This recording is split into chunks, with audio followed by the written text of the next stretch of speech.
ભક્તો યાદ રાખજો, વારંવાર કહું છું, કોઈને માગવું ગમતું નથી, પણ ક્યારેક માણસની મજબૂરી માણસને હાથ લાંબો કરવા માટે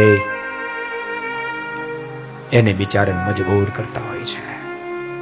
વારે વારે કહું છું ભક્તો, કોઈ તમારી પાસે હાથ લાંબો કરે ને, જોજો એ હાથને પાછો નહીં ઠેલતા.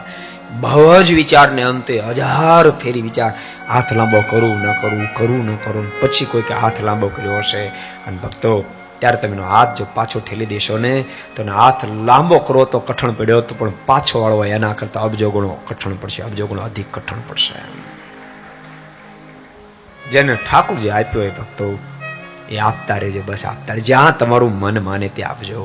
મંદિરોમાં આપો, સમય ઉત્સવમાં વાપરો ભક્તો, ગૌશાળા માટે વાપરો, બીમારોને માટે વાપરો, નબળા વિદ્યાર્થીઓને ભણાવવા માટે, જ્યાં તમારું મન માને ત્યાં વાપરો ભક્તો. હું જિંદગીમાં ક્યારે એમને કહું તમે અહીંયા જ વાપરો, એવું નહીં કહું ભક્તો કે અહીંયા જ આપો. જ્યાં તમારું મન માને ત્યાં વાપરો, જેને આપો તે આપો, પણ સદમાર્ગે ભક્તો વાપરો, સદમાર્ગે વાપરો.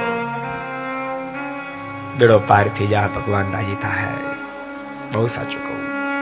તો માણસ સ્થિતિ ઓલા સાહિત્યકારને કહેતા, એક બિચારો ભિખારી સવારના પોરમાં ભૂખ્યો બહુ થયેલો, એક શેઠની પાસે જઈને કે, શેઠ ભૂખ બહુ લાગી, 2 દાડાનો ભૂખ્યો છું, કાંઈક આપો ને. તો હાલતો થા.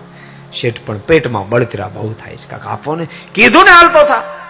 3 વાર બિચારે વિનંતી કરી, શેઠ કાંઈક આપો, બહુ ભૂખ છે.